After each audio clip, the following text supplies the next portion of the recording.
Locally, hindi nangyari. 25% of the total loanable funds of private banks or public banks, pautang mo sa farmer. Check-in mo, Ed. It's not 25%. It's only 4%. And then there is a dedicated area, magtanim tayo, wag sanang gagalawin. Nakalagay sa batas. Ano conversion dito, reclassification doon. You will probably wake up one morning, baka wala na tayong pagtamnan. Walang nagbabantay. The monitoring, yung oversight na sinasabi mo, Ma'am Cheryl. Magaganda yung batas, parang nagbili tayo ng damit na magaganda.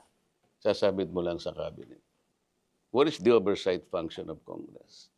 Isa lamang yun, ma'am. What about corruption in this country? Walang nag-ano. Because, puro na lang namin sinasabi, yano natin ang corruption. Pero 30% of public funds now go to corruption. What is our national budget, ma'am? 6.325 trillion today. Remove the 30%, that should have been 4.5 trillion lang. What is our national revenue? Projection nila is 4.8 trillion. Kaya nga meron kang deficit na 1.5 trillion. Pero alisin mo yung 30% sa revenue, that should be 5.5. Meaning to say, baligtarin mo. 5.5 revenue, 4.5 national spending, you have a surplus of 1 trillion, hindi deficit of 1.5 trillion.